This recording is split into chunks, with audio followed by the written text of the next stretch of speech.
मैंने हाल फिलहाल में एक लाइन पढ़ी थी, मैं इंस्टा जब स्क्रॉल कर रही थी तो उसमें किसी ने ये बात लिखी थी, एक लड़की ने लिखी थी। पीरियड्स को लेके ये कहा जाता है कि महिलाएं मंदिर नहीं जा सकती। बड़ी खूबसूरत बात उसमें लिखी हुई थी कि अगर भगवान मंदिर में रेपिस्ट को बर्दाश्त कर पा रहा है, अगर भगवान मंदिर में हर तरह के बुरे इंसान को बर्दाश्त कर पा रहा है, तो वो इंसान मंदिर में एक महिला जिसके पीरियड्स चल रहे हैं उसको तो ज़रूर बर्दाश्त कर लेगा। अब आपसे मैं ये समझना चाहती हूँ, क्योंकि ज़्यादातर महिलाएं आज भी इस रूल को फॉलो कर रही हैं, ये कितना ठीक है? क्या बदलते समय में इस रूल को बदलना ज़रूरी है? पीरियड्स वाली महिलाएं मंदिर क्या जा सकती हैं? और शास्त्रों में इसका कहीं विधान है क्या? बहुत कंट्रोवर्शियल चीज़ है ये क्योंकि धर्म से जुड़ी हुई है, लोगों की भावनाओं से जुड़ी हुई है।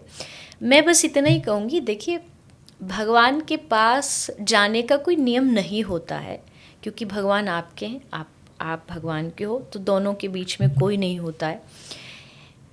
ऐसे एक दो एग्ज़ाम्पल भी हैं जहाँ महिला इस समय से गुज़र रही थी और उस समय उनको भगवान ने दर्शन दिया। सबसे बड़ा उदाहरण द्रौपदी है।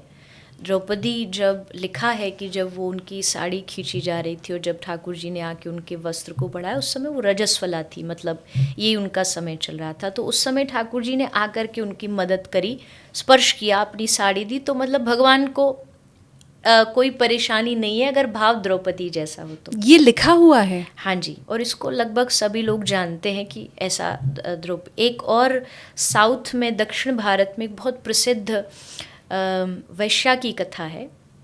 वो पहले वैश्या वारंगना रहीं, लेकिन उनका भक्ति भाव में बहुत मन था और एक समय आया कि उनको लगा मैं सब ये छोड़ दूँ और अब मैं केवल भगवान को, जो भी मैंने आज तक कमाया भी है, वो सब लेकर के वो भगवान को एक सुंदर मुकुट बना करके लेके गई थी पहनाने के लिए। लेकिन जैसी मंदिर में एंट्री हुई तो उनको ये समय आ गया, तो वो समझ गई और वहीं पे रुक गई। लेकिन तब उसको धारण करने के लिए खुद भगवान मंदिर से बाहर आए कि लो, मैं तुम्हारे पास आता हूँ और तुम मुझे ये पहनाओ, धारण कराओ। तो ऐसे कई उदाहरण हैं शास्त्रों में।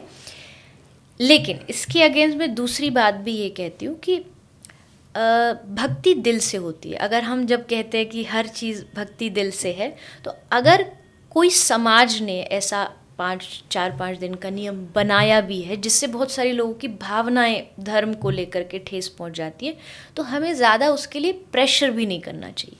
मतलब मेरा भगवान मेरे साथ है, अब चाहे मैं उसको टच करूं न करूं, वहाँ पास जाऊं न जाऊं, तो वो मेरी मर्ज़ी है। मैं यहाँ बैठ कर के भी अपने भगवान को किसी भी समय याद करूँगी और मुझे भरोसा है वो मेरे पास रहेगा।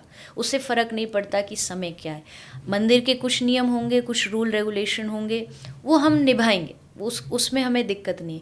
लेकिन हमारी भक्ति इतनी पक्की होनी चाहिए कि हमें उनसे फ़र्क ही ना पड़े, कि हमें पता है कि हमारा भगवान कभी भी कहीं भी सुन लेगा, तो हमें उस समय की या किसी व्यक्ति की सोचने की ज़रूरत नहीं है। ऐसा मेरा मानना है, क्योंकि कभी कभी समाज के कुछ बहुत पुराने नियम चलते आते हैं और वो बदलने भी बहुत मुश्किल हैं। उनको बदलने से समाज में एक तनातनी शुरू हो जाती है, धर्म में एक तनातनी शुरू हो जाती है। तो अच्छा ये है कि बाकी के समय इतना भजन करो कि आपको भगवान के पास जाओ, नज़दीक जाओ, जो करना है। हाँ, भक्ति में एक समय भी आ जाता है, जैसे बहुत सारी, आप वृंदावन में देखो, बहुत सारी लड़कियां घर छोड़ के भजन कर रही हैं, उनके साथ में उनके ठाकुर जी रहते हैं, अकेली रहती हैं, अकेले भजन करती है। अब अगर उनको ये समय आता है तो क्या करेंगी? भगवान को भूखा छोड़ देंगी क्या? उनकी सेवा नहीं करेंगी? सब करती हैं, क्योंकि वो स्थिति पे पहुंच गई है कि अब उनके लिए ये सब मैटर नहीं करता है। हाँ, जो लोग अभी थोड़े से उतने ज़्यादा एडवांस नहीं हुए भक्ति में, उनको थोड़ा नियम और इन सब चीज़ों का ध्यान रखना चाहिए। समाज तो बहरहाल देवी जी बदला है, इतना ही कम से कम बदला है कि अब इस विषय के ऊपर खुल के मैं आपसे सवाल पूछ पा रही हूँ, कैमरे पे आप जवाब दे रही हैं इस विषय के ऊपर। वरना एक वो समय भी था जब ये माताएं अपनी बच्चियों को अलग कमरे में ले जाके बात करती थी।